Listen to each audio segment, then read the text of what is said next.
Hi there, it's Kat from Delight and Fright with a one-shot for you. I've been viewing films from the Popcorn Frights Film Festival. I initialize it as to make it a little easier. Uh, so the first film I'm going to talk about is called Shadowland, and I give it 3 stars out of 5. I do love after you watch each film for the virtual film festival, you get the option to rate the film. And please don't take my rating of a 3 as bad. For me, 5 is like the bomb, like the best movie, changed my life, right? 4 is like, yeah, fucking A, awesome movie. 3 is like solid fucking movie.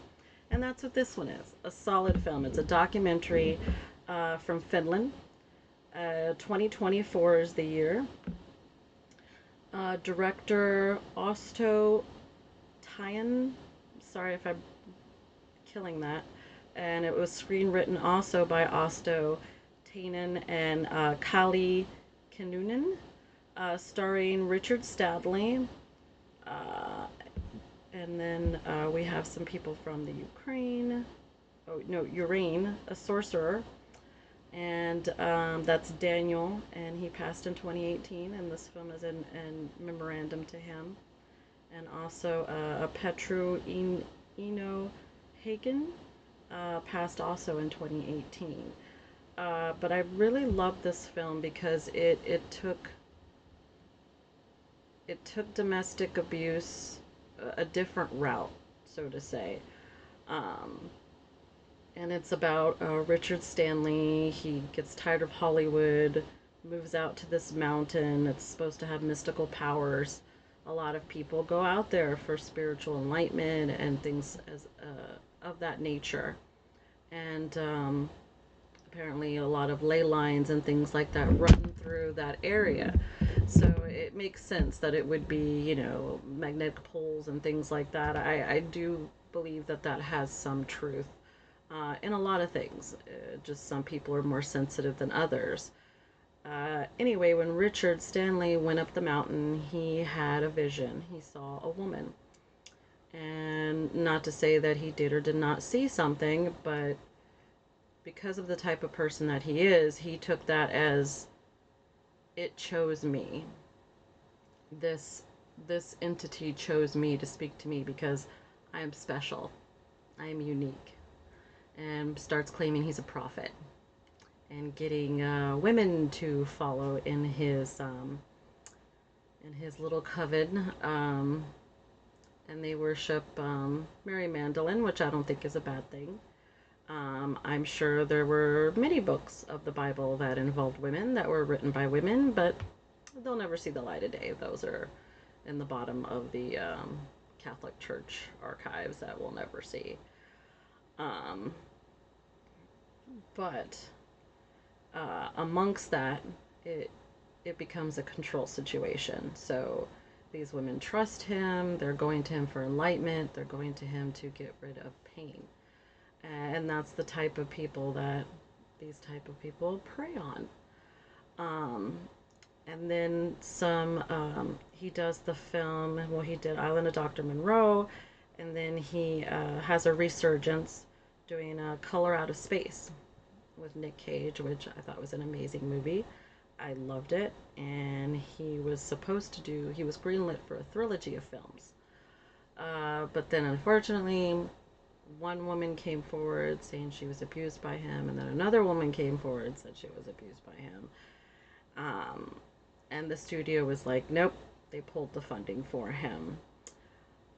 Meanwhile, in Finland, the court process is not so good. And then I liked how they let you come to your own conclusion about what happened. They talked to him, they talked to the victims, they talked to his friends, and other people, and let you kind of come to your own conclusion as to what happened, right? They're not just straight out saying, he's a terrible person, nobody should trust him, blah, blah, blah, whatever.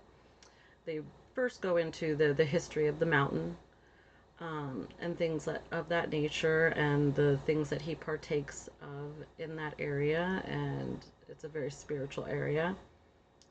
And we hear from some sorcerers and a priestess. Um, and then it starts to kind of take on a darker nature. We even hear from a Mel, that's his friend, and you know, when the stuff started to come to light, he's like, "Hey man, whatever, we're friends. I don't care. You know, it's all good. We're cool. You know." But he wanted to talk about it. Apparently, Richard did, and he got upset and just kind of switched on him. Just Dr. Heckle, Mr. Hyde, just switched on him, and they're fighting, and he couldn't imagine being a woman in that type of situation. Yeah, of course you're fighting for your life. You could easily be killed by someone 3 times your size, with more strength than you. Um, so when I heard that, I was like, yeah, I think. And of course, he's running around, Richard running around saying, "Oh, the witches, they're out to get me," blah, blah, blah. So after those 2 women, later, 4 more come forward. So 6 women now. Are all your exes out to get you? I don't think so, right? And some of them are fine with putting their names out there, and others are not because they want to be safe. Um, and anyway, it goes to court in 2015, and he's found guilty, and he's given a verbal warning. Yeah, and it didn't reach the public until 2023. The women involved didn't even know what happened. Apparently, that's the norm, and with the French authorities. So yeah, interesting story. I learned a lot of different things. I took a lot of notes as to that area is very interesting. I would have loved to see, sadly, the rest of the trilogy that he had planned. Um, we all know people can have different talents and be a great writer and still be a terrible person and whatnot. But yeah, that's not going to happen. So I give this 3 stars. I recommend it. It is now streaming for the Popcorn Frights Film Festival. And I'm sure it'll be at other film festivals too. So be on the lookout, guys, for Shadowland. Bye.